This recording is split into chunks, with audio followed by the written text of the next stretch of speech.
1955 में जब governor general गुलाम मोहम्मद रुखसत हुए तो ब्यूरोक्रेसी ने मुल्की निज़ाम पर अपनी गिरफ्त मजबूत कर ली थी।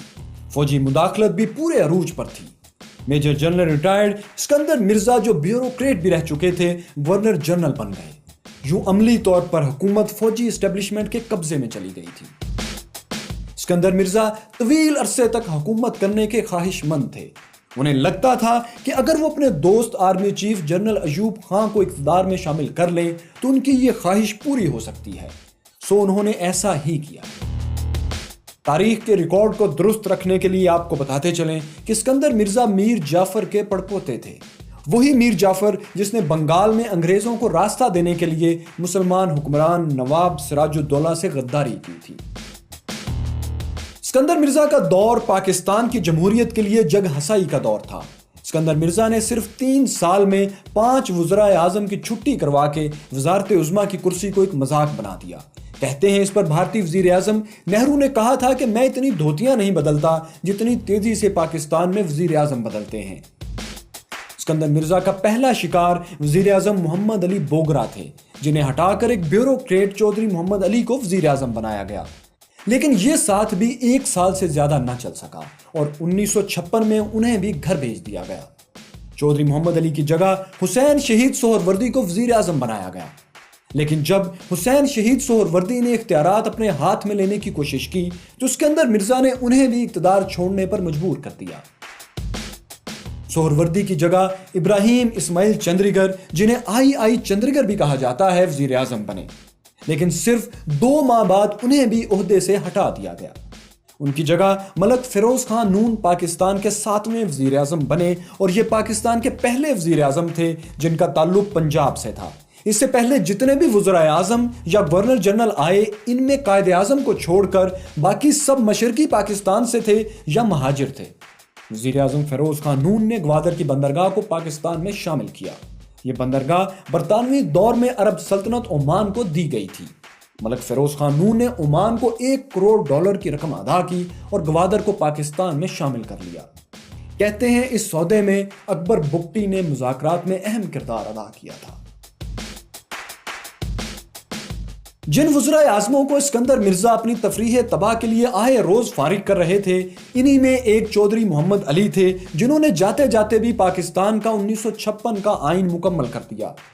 पाकिस्तान के इसी पहले आइन के तहत सिकंदर मिर्जा गवर्नर जनरल से पाकिस्तान के पहले सदर बने और पाकिस्तान इसी आइन के तहत मलका बरतानिया के तसल्लुत से पूरी तरह निकलकर एक आज़ाद और खुद मुख्तार मुल्क बन गया। इधर आइन बना, उधर मुल्क में इंतखाबात का माहौल पैदा हो गया। ये बात पाकिस्तान के लिए खुशी का बायस थी, लेकिन सिकंदर मिर्जा और जनरल अयूब के लिए ये बड़े दुख की बात थी। मिर्जा और अयूब दोनों जानते थे कि अगर उन्होंने इलेक्शन से पहले कोई कदम नहीं उठाया तो आज के बाद वो पाकिस्तान में इक़्तिदार के मजे कभी नहीं उठा सकेंगे, क्योंकि अयूब खां रिटायर्ड होने वाले थे और सिकंदर मिर्जा नई असम्बली से एतमाद का वोट लेने के काबिल नहीं थे। ऐसे में उन्होंने वही किया जो खौफजदा आमिर किया करते हैं। 7 अक्टूबर 1958 को सिकंदर मिर्जा ने हुकूमत बरतरफ और आइन मनसूख करके मुल्क में मार्शल लॉ नाफिज करने का ऐलान कर दिया। सिकंदर मिर्जा बावर्दी फौजी नहीं थे, इसलिए तारीख का ये रिकॉर्ड दुरुस्त रहना चाहिए कि पाकिस्तान में पहला मुल्क गिर मार्शल लॉ फौज ने नहीं बल्कि बंगाल से ताल्लुक रखने वाले ब्यूरोक्रेट सदर ने लगाया। उन्होंने अपनी साजिशों के ताकतवर साथी जनरल अयूब को चीफ मार्शल लॉ एडमिनिस्ट्रेटर मुकर्रर किया। जनरल अयूब ने जब देखा कि सिकंदर मिर्जा का इक़्तिदार और मार्शल लॉ तो उन्हीं के सहारे कायम है, तो उन्होंने सिकंदर मिर्जा को भी इक़्तिदार से बेदखल करके जलावतन कर दिया।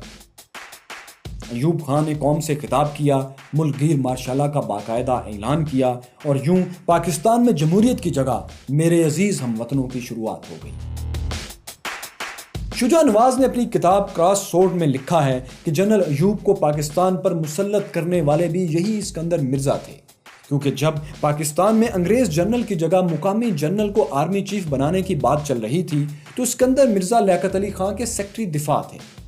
उन्होंने ही वज़ीर आज़म को कायल किया कि जूनियर मोस्ट जनरल अयूब खां को प्रमोशन देकर आर्मी चीफ बनाया जाए। शायद यही वजह थी कि सिकंदर मिर्जा समझते थे कि जनरल अयूब उनके एहसानात तले दबे रहेंगे, लेकिन वो ये भूल गए कि ताकत की जंग में इखलाक नामी कोई हथियार नहीं होता। اسکندر مرزا کی بدقسمتی دیکھیے کہ کبھی وہ پاکستان کے سیاہ و سفید کے مالک تھے، ہر چند ماہ بعد اپنے موڈ کے مطابق وزیر اعظم تبدیل کر لیتے تھے، اور پھر یوں ہوا کہ جلا وطنی کے بعد انہیں وطن کی مٹی بھی نصیب نہ ہوئی۔ اسکندر مرزا نے 1969 میں لندن میں وفات پائی اور ایران کے دارالحکومت تہران میں دفن ہوئے۔ جب تک زندہ رہے انہیں ملکہ برطانیہ سے وظیفہ ملتا رہا کیونکہ وہ اسی کے وفادار تھے۔ اب پاکستان میں اسکندر مرزا کا نہیں، جنرل ایوب کا دور شروع ہو چکا تھا۔ ایوب کے ماشاء اللہ کو بہت سے لوگ پاکستان کی ترقی کا سنہری دور کہتے ہیں، جبکہ کچھ لوگ اسے پاکستان کی تباہی کی داستان کہتے ہیں۔